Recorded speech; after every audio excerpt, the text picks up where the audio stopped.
Bouncer refused Mike Tyson entry to his own nightclub. What happened next shocked everyone. The velvet rope, a symbol of exclusivity and control, shimmered under the pulsating neon glow of the velvet cage, one of the city's most notoriously difficult nightclubs to enter. The bass from inside throbbed against the pavement, a rhythmic heartbeat drawing in the eager, stylish crowd that snaked down the block. The air was thick with expensive perfume, cigarette smoke, and the palpable buzz of anticipation. At the head of the line, towering over the hopeful patrons, stood a bouncer named Rex. Rex was a mountain of a man, his bald head gleaming, his arms like tree trunks, and an expression of permanent disdain etched onto his face. He reveled in his power, the gatekeeper to the night's pleasures, and he wielded it with an almost sadistic glee. A sleek black car pulled up to the curb, its tinted windows adding to its air of mystery. From the back seat emerged a man, his powerful frame clad in a tailored dark suit. He moved with a quiet confidence, his bald head and distinctive facial tattoo instantly recognizable to anyone who had ever followed the world of boxing. It was Mike Tyson. He approached the velvet rope, a small, almost imperceptible smile playing on his lips, a rare night out for him. He had been invited by the club's owner, an old acquaintance, for a private event. Rex, however, was in his own world of self-importance. He didn't look up immediately, instead focusing on a group of young women he was currently scrutinizing. When Mike reached the rope, Rex finally turned, his eyes sweeping over Mike's imposing figure. He didn't recognize him. Or perhaps he simply didn't care. To Rex, everyone was just another face in the endless line, another potential problem to be managed. "Hold it right there, pal," Rex grunted, his voice a low, gravelly rumble that cut through the music. He placed a massive hand on the velvet rope, blocking Mike's path. "Guest list?" Mike, still smiling faintly, nodded. "Yes, I'm here for the private event. The owner, Mr. Sterling, invited me," Rex scoffed, a dismissive sound. "Sterling's private event, huh?" "Everyone's on Sterling's private event list tonight. What's your name?" Mike paused, a flicker of something unreadable in his eyes. "Tyson, Mike Tyson," Rex snorted, a loud, derisive sound that drew the attention of a few people in line. "Mike Tyson? Never heard of you.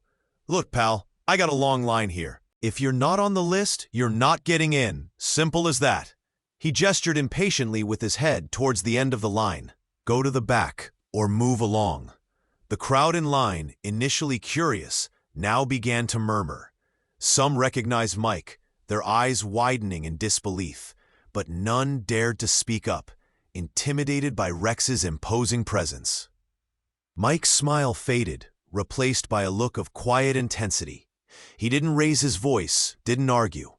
He simply stood there, his gaze fixed on Rex, a silent challenge in his stillness. Rex, misinterpreting Mike's calm as weakness or resignation, puffed out his chest, enjoying his moment of perceived dominance. "What's the matter, tough guy?"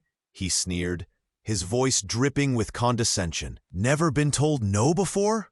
This ain't no boxing ring, pal. This is my club, and I say who gets in." He then leaned closer, his breath heavy with stale coffee. "And frankly, you don't look like the kind of clientele we want in here. Too rough around the edges."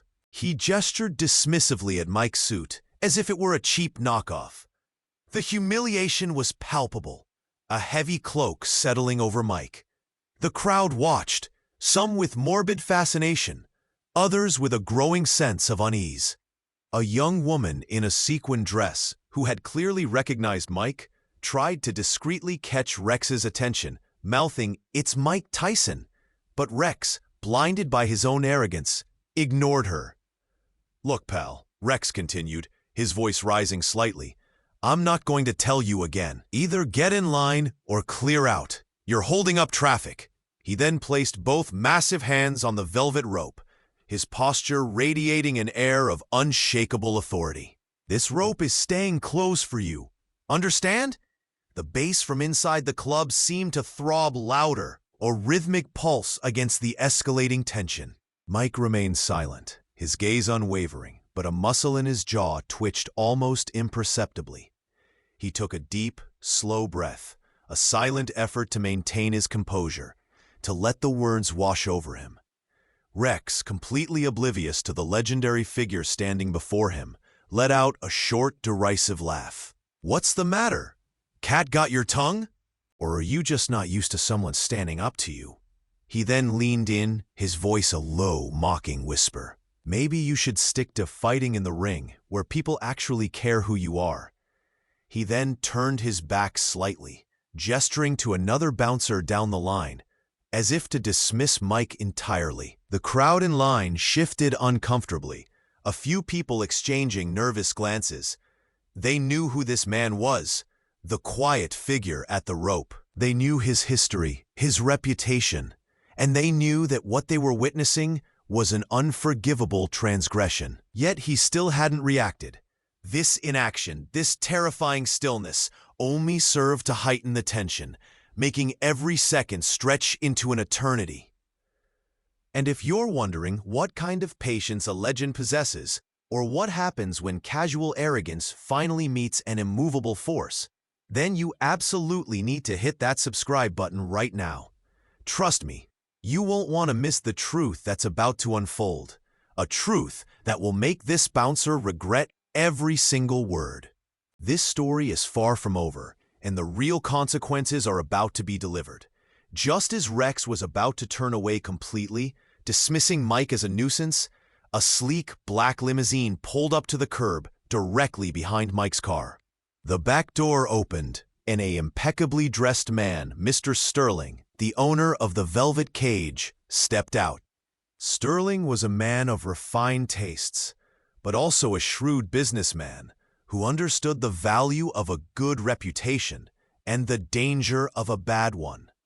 He immediately spotted Mike at the velvet rope, and his face, initially wreathed in a welcoming smile, quickly contorted into a look of utter horror as he saw Rex blocking his path. "Mike!" Sterling exclaimed, his voice cutting through the music and the general din. He rushed forward, pushing past the confused patrons, his eyes wide with disbelief. "What in God's name is going on here?" He reached the velvet rope, his gaze fixed on Rex, who now looked utterly bewildered. "Rex, what are you doing? This is Mike Tyson. He's my guest of honor." Rex's face, which had been a mask of arrogant disdain, slowly drained of all color. His jaw dropped, his eyes wide with dawning, terrifying realization. He looked at Mike, then at Sterling, then back at Mike, the name finally registering in his thick skull. The rough around the edges man he had just insulted, the nobody he had refused entry, was one of the most famous and formidable athletes in the world. The recognition hit Rex like a physical blow.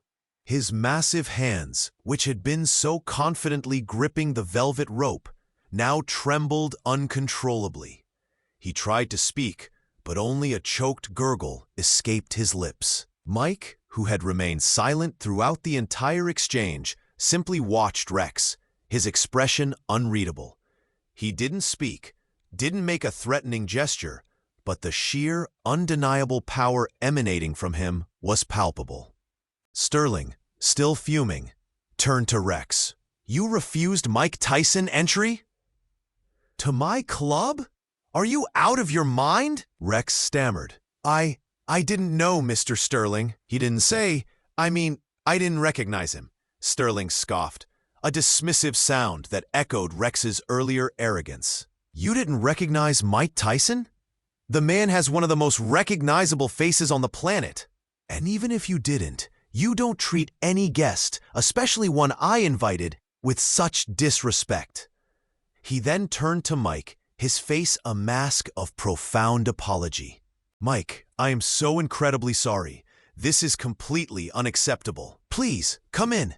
Rex, open the rope." Rex, his face pale and clammy, fumbled with the clasp, his hands shaking so badly he could barely unhook it. He finally managed to open the rope, stepping aside, his head bowed in shame. Mike, still silent, simply walked past him, his gaze never leaving Rex's. He didn't say a word, didn't make a threatening gesture, but the silent message was clear. The humiliation had been noted. Sterling, still profusely apologizing, ushered Mike into the club, leaving Rex standing alone, utterly exposed and defeated, before the now gaping crowd. The crowd, which had been murmuring in disbelief, now erupted in a cacophony of whispers and gasps. Everyone had witnessed the bouncer's epic blunder, his arrogant dismissal of a living legend. Rex, his face burning with shame, knew his career at the Velvet Cage was over. He had abused his power, and in doing so, had insulted not just a celebrity, but the very essence of respect and recognition. Sterling, after ensuring Mike was comfortable inside, returned to the entrance, his face grim. He looked at Rex, who stood there, a broken man. "Rex," Sterling said, his voice cold and final, "you're fired. Effective immediately. Get your things and leave." Rex didn't argue. He simply nodded, his head still bowed, and slowly walked away, disappearing into the night, leaving behind the velvet rope, the pulsating music, and the endless line of patrons who had witnessed his spectacular downfall.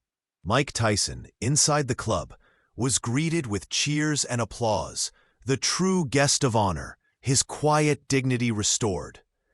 The incident served as a stark reminder that true power isn't about the position you hold, but the respect you command, and that underestimating someone, especially a legend, can lead to the most shocking and brutal consequences. Respect isn't taken by force. It's earned by character and an undeniable, inherent presence.